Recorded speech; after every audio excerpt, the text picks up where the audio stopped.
এই 10ই মুহররম ইফতারির আগ মুহূর্তে আমার হোসাইন পানি পানি বলে কারবালার প্রান্তরে চিল্লায়। জুমার পরের থেকে আমার হোসাইন যুদ্ধের মাঠে ঝাঁপায়া পড়বে। যুদ্ধ করতে করতে আসরের নামাজ রণাঙ্গনে পড়বে। মাগরিবের মাত্র কয়েক মিনিট আগে আবার হুসাইনকে ফরাত নদীর তীরে বেলায় ইবনে জিয়াদের সৈন্যরা, কুফার গভর্নর হবে ওই বেঈমান দুরাকাত, বুকের উপরে বসিয়া যখন পানির জন্য হুসাইন পানি পানি বলে চিৎকার মারবে। 10ই মুহররম শুক্রবার রে আয়েশা, পৃথিবীর সব বড় বড় ঘটনা ঘটছে, লাস্টের ঘটনা হোসাইনকে দিয়ে আমার আল্লাহ শেষ করবে। হোসাইনের পাগলগুলা, তার নানার পাগলগুলা হোসাইনের শাহাদাতের সুদার কথা শুনবে আর চোখের পানি জড়ায় জড়ায় কানবে। যারা তার নানার প্রেমে পড়িয়া, হোসাইনের প্রেমে পড়িয়া চোখের পানিগুলা 10ই মুহররম ঝরাবে, ওই চোখের পানির খাতিরে হুসাইনের নানার হাউজে কাউসার নসিব হয়ে যাবে। হুসাইনের শাহাদাতের সুদার পান করার দৃশ্য আপনারা সঠিকভাবে জানেন না, এই শিয়ার গোষ্ঠীও জানে না। আমার বিশ্বনবী 12ই রবিউল ইন্তেকালের পরে 2.5 বছর ক্ষমতায় ছিলেন হযরত আবু বকর। আরো জোরে, আরো জোরে। 10 বছরের উপরে ক্ষমতায় ছিলেন হযরত ওমর। উসমান গনি ছিলেন 7 থেকে 8 বছর থেকে 10 বছর। এরপরে আলী ছিলেন। আলীর পরে সবে মাত্র মুয়াবিয়া রাদিয়াল্লাহু তাআলা ক্ষমতায় আসছেন। মুয়াবিয়া ক্ষমতা চালাইতেছেন 2.5 বছর থেকে 3 বছর। ইন দি মিন টাইমে কুফার কিছু মুসলমান তারা বলল, আলী শহীদ হয়ে যাওয়ার পরে তার উত্তরসূরি হিসাবে প্রেসিডেন্টের দায়িত্ব আমরা কুফা নাগরিতে মেনে নিব হুসাইন রে, হাসান রে। হাসান রে তারা পারল না। হাসান রাদিয়াল্লাহু তাআলা মদিনার গভর্নমেন্টে মাত্র 6 মাস প্রেসিডেন্ট ছিলেন। মারহাবা বলেন। কয় মাস? জোরে কান, আরো জোরে। মদিনার গভর্নমেন্টের প্রেসিডেন্ট হাসান হলেন। হাসান ইন্তেকালের আগে 6 মাস ক্ষমতায় থাকার পরে মদিনা পুরা শান্ত। 6 মাস পরে উনি মুয়াবিয়া রাদিয়াল্লাহু তাআলা আনহুকে কুফার থেকে ডেকে দেখেন আদব কারে কয়, বলে দিলেন, চাচা যান, আপনি ভাবতে পারেন আমার আব্বা ইন্তেকালের পরে ক্ষমতা বুঝি আমার আব্বা আমি হাসানকে দিয়ে গেছে। না, আমি আপনার কাছে রিকোয়েস্ট করে বলছি, আজকে 41 হিজরি, 39 বা 41 হিজরি পর্যন্ত মদিনার ভিতরে কাটাকাটি মারামারি শুরু। আমার ক্ষমতার দরকার নাই, আমার ক্ষমতার বায়াত আপনার হাতে গ্রহণ করলাম। আপনি হলেন কুফা এবং মক্কা মদিনার প্রেসিডেন্ট। আরো জোরে। আপনি যারে খুশি হারে মদিনার গভর্নমেন্ট মানান। মুয়াবিয়া বললেন, আদর্শ বাবার আদর্শ সন্তান। তাহলে আজ থেকে বোঝা গেল তুমি ক্ষমতা লোভী নয়, আর তুমি এমনই একজন সাহাবী। আমি মুয়াবিয়া নিজে দেখেছি বিশ্বনবীর গালের জিহ্বা তোমার গালের মধ্যে ঢুকাই দিত। আমি মুয়াবিয়া নবীর পিছনে শত শত ওয়াক্ত মুক্তাদি হইয়া নামাজ পড়েছি। তোমার নানার কাতেবে ওহী ছিলাম আমি। 7 জন লেখক ছিল কোরআন শরীফ লেখা, 7 জন ওহী ছিল কাতেবে ওহী। কোরআন শরীফ যারা লিখতো, নবী তো লিখতে জানতেন না, নবী কোনো কিছু পড়তেও জানতেন না। 7 জন কাতেবে ওহী ছিল। নবী কোরআন নাযিল হওয়ার সাথেই মুয়াবিয়ারে ডাকতেন, জাবের ইবনে আব্দুল্লাহকে ডাকতেন, আলীকে ডাকতেন, ওমরকে ডাকতেন, তাড়াতাড়ি তোমরা উক্তুব লিখে রাখো। যেরকম মারহাবা। নবীর তো মুখস্থ থাকবে, নবী বলতেন আমি কখন মারা যাবো জানি না, তাড়াতাড়ি কোরআন আয়াতটা লিখে রাখো। এই নবীর মুখের থেকে সর্বপ্রথম আয়াতটা যে লিখতো তার নাম মুয়াবিয়া। এই মুয়াবিয়ার থেকে আরো 6 জন কপি করতো তাকানের দিকে। এই 6 জন আবার লিপিবদ্ধ করে পৃথিবীর বিভিন্ন দেশে পাঠিয়ে দিত। বাজানরে ভালো করে বুঝবেন। হাসান বলেন, আপনি আমার নানার কাতেবে ওহী ছিলেন। একদিন মনে আসেনি আপনার, জানি না, নামাজের মধ্যে নানা নামাজের ইমামতি করতেছে। আমার সবে মাত্র যুদ্ধের ময়দান থেকে আসছে, খায়বারের মাঠ থেকে। খায়বারের রোমান সৈন্যদের সাথে জিহাদ শেষ করে নানা আসছে। আমার বয়স তখন মাত্র 5 বছর, হাসানের বয়স মাত্র 4 বছর। আল্লাহু আকবার জোরে বলেন। কিন্তু আপনার জানা আছে 5 বছর বয়সে আমি হাসানকে মনে হয়তো 10 বছরের পোলা। আর আমার ভাই হুসাইন, দুইজন একই রকম লম্বাই ছিলাম।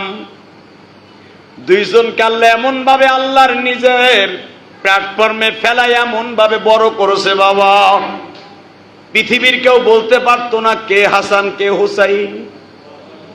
একই ঘরের থেকে দুইজন বের হলে কেউ বলতে পারতো না কে হাসান কে হুসাইন, কারণ দুজনের চেহারা হুবাহু আমার নবীর মতো ছিল। আর নবীর চেহারা ছিল ফাতেমার মতো। বাজান, ফাতেমার চেহারা ছিল নবীর মতো, আর নবীর চেহারার সাথে মিল ছিল হাসান হুসাইন। হাসান এক ঘরের দরজা দিয়া বের হলে আর একটু পরে হুসাইন বের হলে বলতে পারতো না কে হাসান কে হুসাইন। এই জন্য মা আয়েশা দুইজনের হাতের মধ্যে বাবা 2টা সুতা বাইন্ধা দিতেন। আল্লাহু আকবার জোরে বলতে পারতেন না? নীল রঙের সুতা বাইন্ধা দিতেন হযরতে হাসানের এই বাজুতে, আর লাল বর্ণের সুতা বাইন্ধা দিতেন হুসাইনের বাজুতে। কেন বিধি দিতেন? হাদিসে আসছে হুসাইন এত লাল সুন্দর ছিল বাবা, লাল সুতা বাইন্ধা দিছে। হাসানও লাল সুন্দর নবীর মতো, নীল সুতা বাইন্ধা দিছে। নবী বলে, আয়েশা রে, এই কাজটা কে করছে? আমি করছি। আয়েশা, কে করছে? আমি করছি। আয়েশা, তুমি যদি ছোট না হইতা, কারণ ফাতেমার থেকে 4 বছরের ছোট আয়েশা। জোরে করেন মারহাবা। কয় বছরের? মেয়ের চাইতে মায়ের বয়স কম। নবী আমার বললেন, তুমি যদি বয়সের ছোট না হইতা,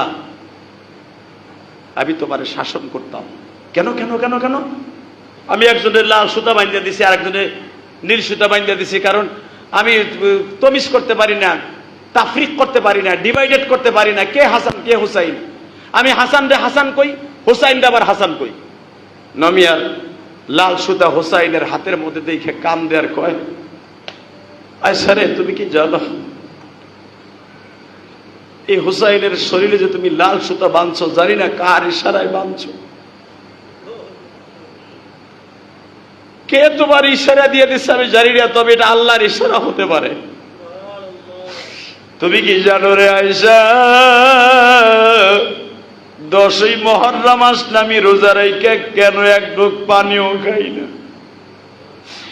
ইফতারির সময় কেন খেজুর দিয়া, শুধু খেজুর দিয়ে ইফতারি করি জানুনি? এই 10ই মুহররম ইফতারির আগ মুহূর্তে আমার হুসাইন পানি পানি বলে কারবালার প্রান্তরে চিল্লায়। জুমার পরের থেকে আমার হুসাইন যুদ্ধের মাঠে ঝাঁপায়া পড়বে। যুদ্ধ করতে করতে আসরের নামাজ রণাঙ্গনে পড়বে। মাগরিবের মাত্র কয়েক মিনিট আগে আবার হুসাইনকে ফরাত নদীর তীরে বেলায়া ইবনে জিয়াদের সৈন্যরা, কুফার গভর্নর হবে ওই বেঈমান দুরাকাত, বুকের উপরে বসিয়া যখন পানির জন্য হুসাইন পানি পানি বলে চিৎকার মারবে। 10ই মুহররম শুক্রবার রে আয়েশা, পৃথিবীর সব বড় বড় ঘটনা ঘটছে, লাস্টের ঘটনা হুসাইনকে দিয়ে আমার আল্লাহ শেষ করবে।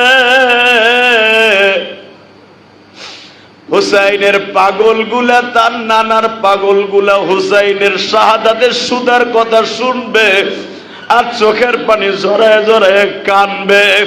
যারা তার নানার প্রেমে পড়িয়া, হুসাইনের প্রেমে পড়িয়া চোখের পানিগুলা 10ই মুহররম ঝরাবে, ওই চোখের পানির খাতিরে হুসাইনের নানার হাউজে কাউসার নসিব হয়ে যাবে। মা আয়েশা নবীরে জড়ায় ধরলেন, তাহলে আমি শুনতে চাই হুসাইনের পুরা হিস্টোরি। শুনবারে আয়েশা, সহ্য করতে পারবানি রে আয়েশা। আমি নবী যখন কয়েক মাস আগে যুদ্ধে গিয়েছিলাম রোমানদের বিরুদ্ধে, আমার হুসাইন যেই কারবালা প্রান্তরে শহীদ হবে, যেই কারবালা থানায়, যেই শহরের উপরে শহীদ হবে, ওইখান দিয়ে আমি ঘোড়া চালাই যাইতেছিলাম। আমার ঘোড়ার সঙ্গে সঙ্গে দাঁড়ায় যায় বলে, নবীজি এই যে সেই কারবালা, এই যে সেই কারবালা।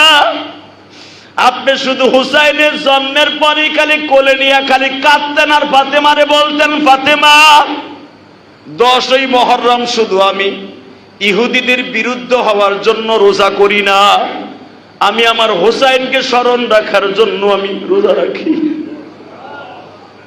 ফাতেমা বলে, আব্বা হুসাইনের কি হইব? মা তুইও থাকবি না, আলীও থাকবে না রে মা।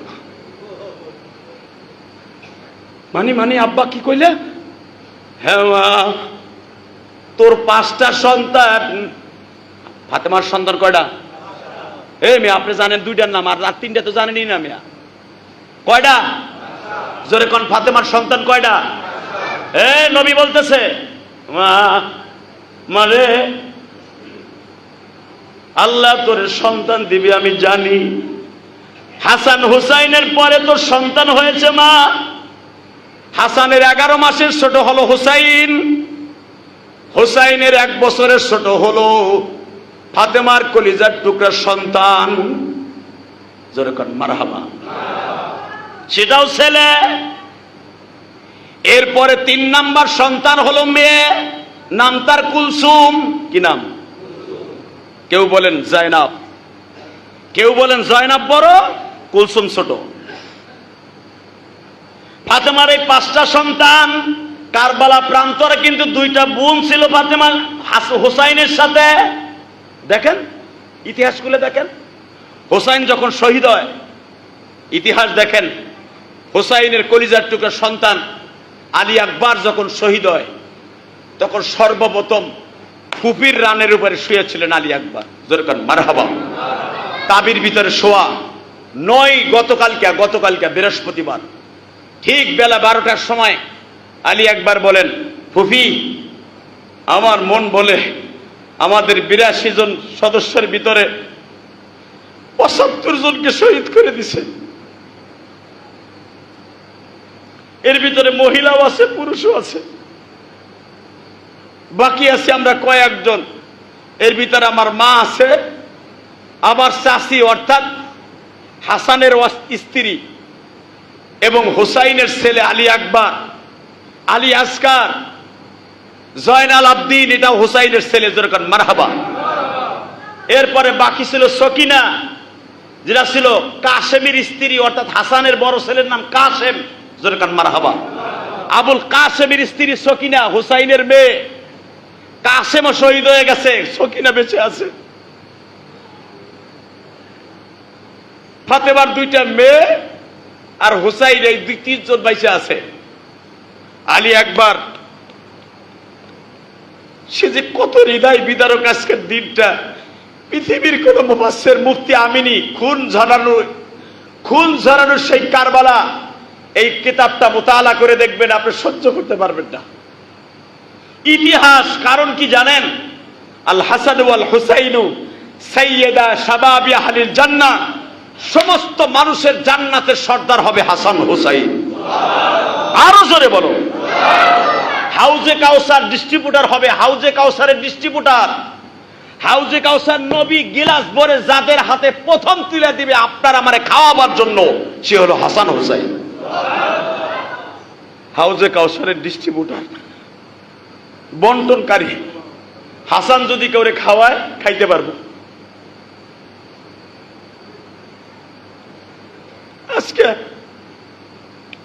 7 দিন হলো তাঁবুতে পানি নেই। আলী একবার বলে, আব্বা আব্বা গো, এই এজিদ বাহিনী আমাকে পানি দিব না। হ্যাঁ পানি দিবে, তুমি যদি এজিদের হাতে বায়াত হও, এজিদকে প্রেসিডেন্ট বলে মেনে নাও, তাহলে আমাকে পানি দিব, নাহলে দিব না আব্বা। দেখো 18,000 সৈন্য থেকে 20,000 সৈন্য সবাই পুরা নদীটারে ঘেরাও করে রেখেছে। কোন কুফা নাগরিতে নাই যেখান থেকে আমি পানি আনবো। আব্বা একটা কাজ করো, যখন ওরা আমাদের মৃত্যুই চায়, তুমি হয়তো এজিদের হাতে বায়াত গ্রহণ করো, তা না হলে আমাদের পানির ব্যবস্থা করো। এবার আমি যে শব্দটা আপনাদের সামনে বলবো, আপনি আল্লাহু আকবার দিয়ে আমার আল্লাহরে খুশি করবে। হুসাইন বললেন, জীবন দিব, দুরাচারের হাতে, বেঈমানের হাতে বায়াত হয়ে ঈমান দিব না। কোন জালিমকে ভোট দেয়া, কোন জালিমের হাতে বায়াত হওয়ার চাইতে পানি ছাড়া নবীর বংশ নির্বংশ হয়ে যাব। হাসতে হাসতে জীবন দিব, কোন জালিমের হাতে আমি বায়াত গ্রহণ করব না, করব না, করব না, করব না। আলী আকবর তখন বললেন মুস্কি হেসে দিয়ে, আব্বা আমার দাদার ব্যবহার কেটে সেই জুলফিকারটা আমার হাতে দাও, যেটা দিয়ে আমার দাদা আলী রাদিয়াল্লাহু তাআলা আনহু যুদ্ধ করতো, এটা আমার হাতে তুমি তুলে দাও। আলী আকবর অনেক লম্বা ছিলেন, আব্বাস রাদিয়াল্লাহু তাআলা আনহুর মতো লম্বা। আহলে বায়াতের সেই সেনাপ্রধান আলী আকবর, তখন সেনাপ্রধান ওই কাফেলা। আলী আকবরের হাতে জুলফিকার তুলে দিয়ে বললেন, আমার বাবা 4টা তরবারি ব্যবহার করতেন, এই 4টার একটা তোর হাতে তুলে দিলাম, আর একটা কাসেমের হাতে তুলে দিয়েছিলাম। কাসেমের তরবারি আমি আনতে পেরেছি, কিন্তু কাসেমরে আনতে পারি নাই। তুই যা, আল্লাহর নামে তোরে ছেড়ে দিলাম, শাহাদাতের সুদা পান করে মাঠের থেকে আসবি, যা। পৃথিবীর কোন বাবা আছে তার সন্তানদের জেনে শুনে মৃত্যুর মুখে তুলে দেয়? হোসাইন জানে আমার সন্তান মাঠে যাবে, শহীদ হবে। ওয়ালা তাকুলু লিমান ইউকতালু ফি সাবিলিল্লাহি আমওয়াত বাল আহইয়া ওয়ালাকিন লা তাশউরুন ওয়ালা তাহসাবান্নাল্লাযীনা কুতিলু ফি সাবিলিল্লাহি আমওয়াত বাল আহইয়াউন ইনদা রাব্বিহিম ইরযাকুন।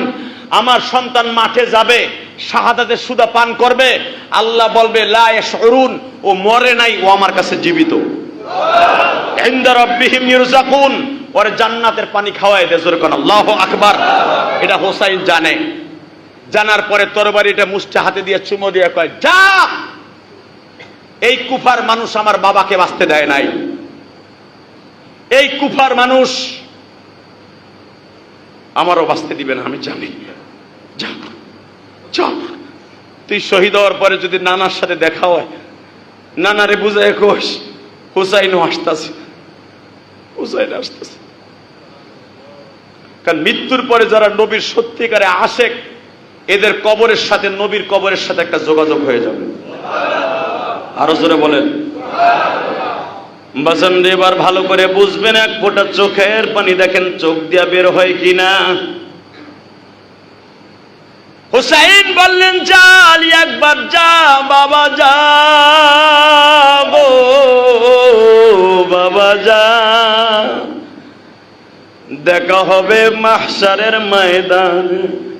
ইয়াউমা নাহশুরুল মুত্তাকিনা ইলার রহমানি ওয়াবদা।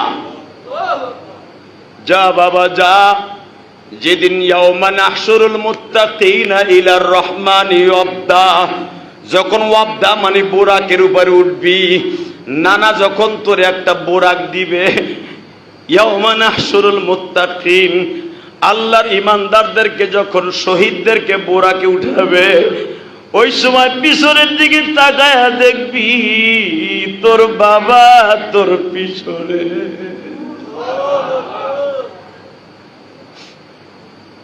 ওই দৃশ্যটা পৃথিবীর কোন মুসান্নিফ তোমারে বুঝাবে বাবা?